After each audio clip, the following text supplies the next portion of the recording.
그래서 14절까지의 말씀입니다. 여러분 가지고 계신 신약성경 247면입니다.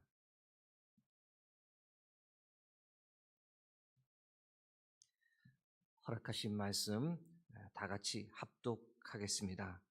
그러므로 너희는 죄가 너희 죽을 몸을 지배하지 못하게 하여 몸의 사욕에 순종하지 말고, 또한 너희 지체를 불의의 무기로 죄에게 내주지 말고, 오직 너희 자신을 죽은 자 가운데서 다시 살아난 자 같이 하나님께 드리며 너희 지체를 의의 무기로 하나님께 드리라. 죄가 너희를 주장하지 못하리니 이는 너희가 법 아래에 있지 아니하고 은혜 아래에 있음이라. 아멘. 오늘은 죄와의 전쟁 어떻게 감당할 것인가 라는 제하의 말씀을 나누겠습니다. 먼저 이 존재와 현실의 괴리에 관해 말씀드리지 않을 수 없는데, 주로 이 이상과 현실의 괴리라고 하는 표현을 많이 쓰는데, 그것을 응용해 이 존재와 현실의 괴리라고 한번 표현해 보았습니다. 이틀 전 로마서 6장 1절에서 7절 말씀을 가지고 우리는 죄에 대하여 죽은 존재다 라고 말씀드렸습니다. 예수 그리스도를 믿고 세례를 받을 때 우리의 옛사람, 우리의 죄된 몸이 예수님과 함께 십자가에서 죽었습니다. 죄에 대하여 죽었으며 죄의 결박에서 벗어났습니다. 그러므로 우리는 더 이상 죄를 지으며 살 수 없다라고 나누었는데, 특별히 이 사실을 오늘 본문 로마서 6장 14절은 이렇게 표현합니다. 죄가 너희를 주장하지 못하리니 이는 너희가 법 아래에 있지 아니하고 은혜 아래에 있음이라. 죄가 너희를 주장하지 못한다라는 이 표현, 죄의 지배를 받지 않는 존재가 되었다는 겁니다. 이것이 바로 우리가 이 죄에 대하여 죽은 존재다라는 뜻입니다. 여기까지만 들으면 참 은혜롭고 감동적인데, 그런데 안타깝지만 우리의 현실을 들여다보면 우리가 죄에서 완전히 벗어난 것 같지는 않다는 거죠. 죄가 우리를 주장하지 못한다라고 오늘 성경이 분명히 말했는데, 여전히 우리는 죄의 주장을 받으며 살아가는 현실이 우리 앞에 있습니다. 그래서 이 존재와 현실 사이에 괴리감이 분명히 존재합니다. 예수 그리스도를 영접하고 거듭나는 순간 우리는 이전에 한 번도 경험해 보지 못한 하늘의 평안과 위로를 맛보았습니다. 보이지 않는 영적 세계에 눈을 뜨게 되었습니다. 성령께서 내 안에 내주하시고 나의 삶을 인도하시고 보호하심을 느낍니다. 이 땅에서 살아갈 능력받고 영생의 소망 가운데서 어떤 어려움이 오더라도 믿음으로 이기며 살아갑니다. 여기까지는 너무 은혜가 됩니다. 제가 이 다음으로 꼭 붙이고 싶은 표현이 무엇이냐면, 그리고 나서 우리는 두 번 다시 죄를 생각하지도 않고 죄를 범하지도 않으며 오직 하나님의 뜻대로 선한 삶만 살게 되었습니다. 마지막에 이 문장을 첨가하고 싶은 마음이 간절한데 우리의 현실은 그렇지 못하다는 겁니다. 우리는 여전히 죄의 강력한 유혹 속에 살아갑니다. 여전히 내 마음대로 내가 하고 싶은 대로 살고 싶은 욕망을 가지고 있습니다.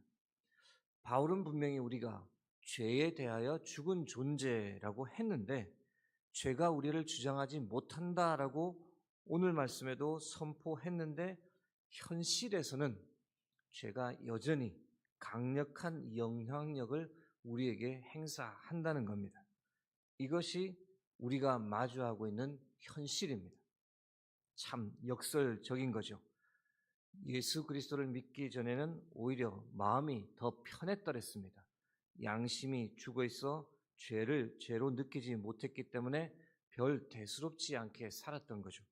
그런데 오히려 예수님을 영접한 후 예수님을 통해 나의 모든 죄가 용서함을 받고 죄에서 자유한 존재가 되었음에도 불구하고 오히려 그때부터 나의 양심이 살아나고 죄에 대해 더 민감해지면서 죄와의 본격적인 전쟁을 시작하게 되는 겁니다. 역설적이죠. 죄에 대하여 죽었는데 그때부터 오히려 죄와의 본격적인 전쟁을 시작하게 된 겁니다. 그래서 오늘 설교 제목을 죄와의 전쟁, 어떻게 감당할 것인가 라는 제목으로 이 죄와의 전쟁을 어떻게든 승리하기 위한 세 가지 영적 원리를 나누려고 합니다. 죄와의 전쟁을 승리하기 위한 세 가지 영적 원리, 첫 번째는 이 죄와의 전쟁을 결코 만만하게 보아서는 안 된다는 겁니다. 아시는 대로 러시아가 우크라이나를 아주 만만하게 보고 전쟁을 시작했습니다. 2022년 2월이었으니 그때 전면전을 선포하며 러시아가 무엇이라고 했는지 아십니까? 2주면 이 전쟁에서 승리할 수 있다라고 호언장담했더랬습니다. 그런데 지금 그 전쟁이 얼마나 오래 지속되고 있냐면 무려 2년하고 9개월이 넘어갑니다. 지금은 러시아가 많이 밀리는 상황입니다. 미국과 유럽 동맹국들이 끊임없이 우크라이나를 도와주고 있기 때문인데 최근에는 뉴스에서 보시듯 우크라이나가 러시아 본토에 미사일까지 쏘고 있습니다. 미국에서 제공한 에이테크스라는 미사일을 본토에 쏘기도 하고 영국에서 제공한 스톰 섀도우라는 미사일도 쏩니다. 이에 대항해 러시아가 신형 중거리 미사일을 쏘며 자신들의 군사력을 과시하기도 하지만 앞으로 어떻게 전개될지 정확하게 알 수는 없지만 러시아가 우크라이나를 너무 만만하게 보고 전쟁을 시작했다가 현재 엄청난 손실을 보고 또 망신도 당하고 있는 중입니다. 갑작스러운 전환이긴 하지만 여러분, 죄와의 전쟁이라는 것 결코 만만하게 보아서는 안 됩니다. 사도 바울은 죄와의 전쟁이 얼마나 치열한 싸움인지 잘 알았습니다. 그 전쟁에서 패배하고 쓰러진 사람도 많이 보았으며 심지어 자신의 내면에서도 이 죄와의 전쟁이 매일매일 치열하게 벌어지고 있다라고 고백할 정도였습니다. 로마서 7장 18절에서 19절 말씀입니다. 내 속 곧 내 육신에 선한 것이 거하지 아니하는 줄을 아노니 원함은 내게 있으나 선을 행하는 것은 없노라. 내가 원하는 바 선은 행하지 아니하고 도리어 원하지 아니하는 바 악을 행하는도다. 로마서 7장 22절에서 24절까지의 말씀에서도 죄와의 전쟁에서 지고 있는 것 같아 깊은 탄식을 하는 사도 바울을 봅니다. 내 속사람으로는 하나님의 법을 즐거워하되 내 지체 속에서 한 다른 법이 내 마음의 법과 싸워 내 지체 속에 있는 죄의 법으로 나를 사로잡는 것을 보는도다. 오라, 나는 공고한 사람이로다. 이 사망의 몸에서 누가 나를 건져내랴. 여러분, 우리가 이 죄와의 전쟁을 만만하게 보아서는 안 됩니다. 지지 않으려고 처절하게 싸워야 하는 싸움입니다. 그 경험 가지고 오늘 본문 6장에서 바울이 우리에게 강하게 명령하는 겁니다. 6장 12절에서 13절 말씀입니다. 그러므로 너희는 죄가 너희 죽을 몸을 지배하지 못하게 하여 몸의 사욕에 순종하지 말고 또한 너희 지체를 불의의 무기로 죄에게 내주지 말고 오직 너희 자신을 죽은 자 가운데서 다시 살아난 자같이 하나님께 드리며 너희 지체를 의의 무기로 하나님께 드리라. 죄가 너희를 지배하려 들 때에 지지 말라는 겁니다. 몸의 사욕을 따라 살지 말라고 명령합니다. 너희 지체를 불의의 무기로 죄에게 내주는 일이 발생하지 않도록 하고 대신 너희 몸을 의의 무기로 하나님께 드리기 위해 매일 싸워야 한다라고 말합니다. 여러분, 바울이 여기서 이 전투 용어까지 써가면서 죄와의 전쟁을 싸우라고 명령합니다. 지배, 불의의 무기, 의의 무기라는 단어들 다 전투 용어입니다. 그만큼 전쟁을 치르는 것처럼 이 죄와의 전쟁이 참 치열하고 힘들다는 것을 암시합니다. 방심하다가는 너무 쉽게 패할 수 있는 전쟁이기에 바울은 우리가 패배하지 않도록 강하게 명령합니다. 죄와의 전쟁 어떻게 감당할 것인가? 첫째, 결코 만만하게 보아서는 안 된다는 것을 우리가 명심할 필요가 있습니다. 두 번째, 죄와의 전쟁 어떻게 감당할 할 것인가? 죄를 범할 수 있는 상황은 무조건 피해야 합니다. 요셉의 경우를 들어서 우리가 많이 들었더랬습니다. 보디발 장군의 아내가 유혹할 때 요셉의 대처가 무엇이었습니까? 피해 도망갔습니다. 유혹의 상황은 빨리 벗어나는 것이 가장 지혜로운 겁니다. 여러분, 그것이 비겁한 것이 아닙니다. 지혜로운 겁니다. 죄의 유혹이 우리가 생각하듯 그렇게 만만한 것이 아니기에 무조건 피하는 것이 제일 좋습니다. 도망가는 것, 피하는 것, 아예 내다 버리는 것이 최고의 전략입니다. 그래서 데살로니가전서 5장 22절에는 이렇게 말합니다. 악은 어떤 모양이라도 버리라. 잠언 14장 16절 말씀도 있습니다. 지혜로운 자는 두려워하여 악을 떠나나 어리석은 자는 방자하여 스스로 믿느니라. 이 정도는 뭐라고 생각하다가 대부분 넘어지는 겁니다. 여러분, 천하장사도 이기지 못하는 것이 있는데 그것이 무엇인지 아십니까? 이 쏟아지는 졸음, 내려앉는 눈꺼풀입니다. 평소에는 무게조차 느낄 수 없는 것인데 졸음이 오면 이것이 천근만근 무거운 겁니다. 그 무게를 견디지 못합니다. 마찬가지로 이 죄의 유혹이라는 것, 평소에는 아무것도 아닌 것처럼 보입니다. 이 정도는 이라고 생각할 수 있습니다. 그런데 어느 순간 우리를 이 코너로 슬슬 몰아넣고 우리로 하여금 죄를 짓게 만드는 것, 정말 극복하기 어렵습니다. 우리가 늘 상황과 압박에 쉽게 지배를 받는 존재라는 것을 이 죄라는 녀석이 너무도 잘 알기 때문입니다. 여러분, 죄의 대부분은 우리 눈을 통해서 시작됩니다. 그렇기 때문에 우리가 무엇을 보느냐 하는 것이 참 중요합니다. 여러분, 수도사들이 왜 광야로 나가는지 아십니까? 도시의 삶에서는 눈을 자극하는 것들이 너무 많기 때문입니다.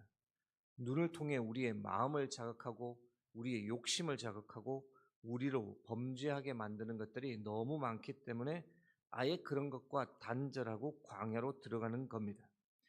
다소 극단적 방법입니다. 그런 극단적 방법을 우리가 일상생활에서는 취할 수는 없지만 그 원리를 우리의 삶에 응용할 수는 있습니다. 우리의 눈을 자극하는 것들이 우리 주위에 너무 많습니다. 인터넷, 텔레비전, 스마트폰 등등. 보는 시간을 이전보다 좀 줄일 필요가 있습니다. 무엇을 보느냐가 무엇을 생각하느냐를 결정하고 무엇을 생각하느냐가 어떻게 행동할지를 결정합니다. 영상을 너무 많이 보고 있으면 세상의 가치관에 그대로 노출되고 그 세상의 영향을 그대로 흡수하면서 우리가 쉽게 죄를 지을 수 있기 때문에 영상에 노출되는 시간을 최대한 많이 줄여야 합니다. 그래서 우리를 넘어지게 하는 환경이나 요건들, 우리의 눈을 과도하게 자극하는 요소들 무조건 멀리하고 피해야 우리가 죄와의 전쟁에서 승리할 수 있습니다. 죄와의 전쟁 어떻게 감당할 것인가? 세 번째는 결코 포기하지 말아야 합니다. 죄와의 전쟁에서 질 수 있습니다. 넘어질 수 있습니다. 그러나 그 전쟁 끝까지 포기해서는 안 되며 끝까지 싸워야 하는 싸움입니다. 갈라디아서 6장 9절 말씀 보겠습니다. 우리가 선을 행하되 낙심하지 말지니 포기하지 아니하면 때가 이름에 거두리라. 죄와의 전쟁, 포기하면 지는 것이고 포기하지 않으면 승리하는 것입니다. 우크라이나가 러시아와의 전쟁에서 포기해버리면 끝나는 겁니다. 너무 장기화되고 지치고 희망이 보이지 않는다고 포기해버리면 나라는 러시아에 넘어가는 겁니다. 1cm의 땅도 러시아에게 줄 수 없다는 의지를 가지고 포기하지 않고 싸우는 겁니다. 여러분, 신앙이란 무엇일까요? 저는 철저한 몸부림이라고 생각합니다. 우리가 이 땅에 발을 붙이고 사는 동안 우리의 발목을 끊임없이 잡아당기는 이 죄와의 전쟁, 이 전쟁을 포기하지 않고 끝까지 싸우려는 처절한 몸부림, 이것이 바로 신앙입니다. 현실에서 승리보다 패배할 때가 훨씬 더 많을 수 있습니다. 그럼에도 불구하고 포기하지 않고 다시 일어나 싸우는 것, 다시 일어나 우리 자신을 의의 무기로 하나님께 드리기 위해 애쓰는 것, 결코 포기해서는 안 되는 전쟁이 이 땅에서의 죄와의 전쟁입니다. 여러분, 우리가 포기하지만 않으면 이 전쟁 마지막에는 반드시 승리할 줄로 믿습니다. 그렇기 때문에 결코 포기해서는 안 되고 끝까지 싸워야 하는 겁니다. 사랑하는 성도 여러분, 오늘도 힘들겠지만 죄와의 전쟁 계속 싸워 나갈 수 있기를 주의 이름으로 축복합니다. 만만하게 보지 말고 죄를 지을 수밖에 없는 환경은 무조건 피하고 같은 죄를 반복하며 넘어지고 실패한다 할지라도 다시 일어나 싸워야 합니다. 여러분, 죄와의 전쟁 주님 오실 그날까지 포기하지 말고 함께 최선을 다해 끝까지 싸워가는 저와 여러분이 되길 주의 이름으로 축복합니다. 함께 기도하겠습니다. 하나님, 오늘도 우리에게 귀한 생명의 말씀 허락해 주심을 감사합니다. 하나님, 이 땅에서 살아가는 동안 우리가 어쩔 수 없이 죄와의 전쟁을 싸워야 합니다. 하나님, 이 싸움 우리가 포기하지 아니하고 끝까지 주와 동행하며 승리케 하옵소서. 몸부림치는 그 자체로 하나님 우리에게 승리가 주어질 것을 믿습니다. 그 승리 바라보고 그것을 소망하며 오늘도 주와 동행하며 하루를 승리케 하여 주옵소서. 314번째 1000번째 헌금을 올려드립니다. 드린 손길 가운데 귀한 하나님의 30배, 60배, 100배의 응답으로 하나님 열매 맺는 삶 살 수 있도록 도와주옵소서. 감사드리며 부활이요 생명이신 예수 그리스도의 이름으로 기도드립니다. 아멘. 하늘의